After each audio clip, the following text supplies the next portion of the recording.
வணக்கம். பைபிளை முழுவதுமாக வாசிக்கும் நம் இலக்கு பயணத்திற்கு உங்களை அன்போடு வரவேற்கிறேன். இன்று நாம் பைபிளின் முதல் நூல் தொடக்க நூலை வாசிக்க இருக்கிறோம். முழு பைபிளையும் பக்தியுடன் வாசித்து முடிக்க வேண்டும் என்ற நம் பயணத்தின் முதல் கட்டமாக இதை எடுத்துக்கொள்ளலாம். ஒவ்வொரு நாளும் நாம் இந்நோக்கத்தை நோக்கி முன்னேறும்போது நம்முடைய ஆன்மீக வளர்ச்சி மேலும் உறுதியாகும். இன்று நாம் செய்யும் இந்த வாசிப்பு அந்த இலக்கை மேலும் ஒருபடி முன்னேற்றும். வாங்க இந்த பயணத்தை உற்சாகத்துடன் தொடங்குவோம். கடவுள் உலகை படைத்தல். தொடக்கத்தில் கடவுள் விண்ணுலகையும் மண்ணுலகையும் படைத்த பொழுது மண்ணுலகு உருவற்று வெறுமையாக இருந்தது. ஆழத்தின் மீது இருள் பரவியிருந்தது. நீர்த்திரளின் மேல் கடவுளின் ஆவி அசைந்தாடிக் கொண்டிருந்தது. அப்பொழுது கடவுள் ஒளி தோன்றுக என்றார். ஒளி தோன்றிற்று. கடவுள் ஒளி நல்லது என்று கண்டார். கடவுள் ஒளியையும் இருளையும் வெவ்வேறாக பிரித்தார். கடவுள் ஒளிக்கு பகல் என்றும் இருளுக்கு இரவு என்றும் பெயரிட்டார். மாலையும் காலையும் நிறைவுற்று முதல் நாள் முடிந்தது. அப்பொழுது கடவுள் நீர்த்திரளுக்கு இடையில் வானம் தோன்றுக, அது நீரினின்று நீரை பிரிக்கட்டும் என்றார். கடவுள் வானத்தை உருவாக்கி வானத்திற்கு கீழுள்ள நீரையும் வானத்திற்கு மேலுள்ள நீரையும் பிரித்தார். அது அவ்வாறே ஆயிற்று. கடவுள் வானத்திற்கு விண்ணுலகம் என்று பெயரிட்டார். மாலையும் காலையும் நிறைவுற்று இரண்டாம் நாள் முடிந்தது. அப்பொழுது கடவுள் விண்ணுலகுக்கு கீழுள்ள நீரெல்லாம் ஓரிடத்தில் ஒன்று சேர உலர்ந்த தரை தோன்றுக என்றார். அது அவ்வாறே ஆயிற்று. கடவுள் உலர்ந்த தரைக்கு நிலம் என்றும் ஒன்று திரண்ட நீருக்கு கடல் என்றும் பெயரிட்டார். கடவுள் அது நல்லது என்று கண்டார். அப்பொழுது கடவுள் புற்பூண்டுகளையும் விதை தரும் செடிகளையும் கனி தரும் பழமரங்களையும் அந்த இனத்தின்படியே நிலம் விளைவிக்கட்டும் என்றார். அது அவ்வாறே ஆயிற்று.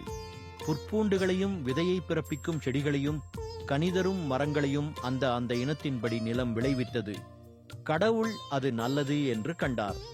மாலையும் காலையும் நிறைவுற்று மூன்றாம் நாள் முடிந்தது. அப்பொழுது கடவுள் பகலையும் இரவையும் வெவ்வேறாக பிரிப்பதற்கும் காலங்கள் நாள்கள் ஆண்டுகள் ஆகியவற்றை குறிப்பதற்கும் விண்விரிவினில் ஒளிப்பிழம்புகள் தோன்றுக. அவை மண்ணுலகிற்கு ஒளிதர விண்விரிவினில் ஒளிப்பிழம்புகளாக இருக்கட்டும் என்றார். அது அவ்வாறே ஆயிற்று. கடவுள் இருபெரும் ஒளிப்பிழம்புகளை உருவாக்கினார். பகலை ஆள்வதற்கு பெரிய ஒளிப்பிழம்பையும் இரவை ஆள்வதற்கு சிறிய ஒளிப்பிழம்பையும் மற்றும் விண்மீன்களையும் அவர் உருவாக்கினார்.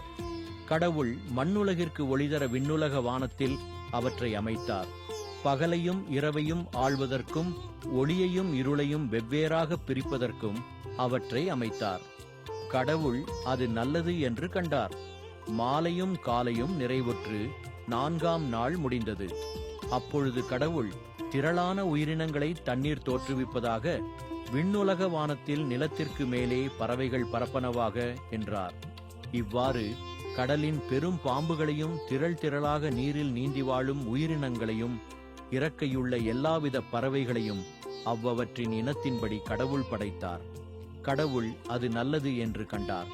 கடவுள் அவற்றிற்கு ஆசி வழங்கி பலுகி பெருகி கடல் நீரை நிரப்புங்கள், பறவைகளும் மண்ணுலகில் பெருகட்டும் என்றுரைத்தார்.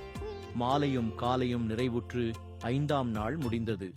அப்பொழுது கடவுள் கால்நடைகள் ஊர்வன காட்டு விலங்குகள் ஆகியவற்றை அவ்வவற்றின் இனத்தின்படி நிலம் தோற்றுவிப்பதாக என்றார். அது அவ்வாறே ஆயிற்று. கடவுள் காட்டு விலங்குகளையும் கால்நடைகளையும் நிலத்தில் ஊர்வன யாவற்றையும் அவ்வவற்றின் இனத்தின்படி உருவாக்கினார்.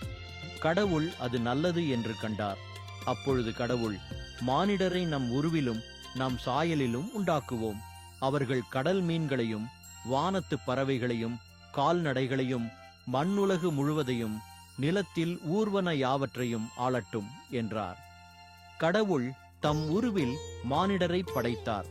கடவுளின் உருவிலேயே அவர்களை படைத்தார். ஆணும் பெண்ணுமாக அவர்களை படைத்தார்.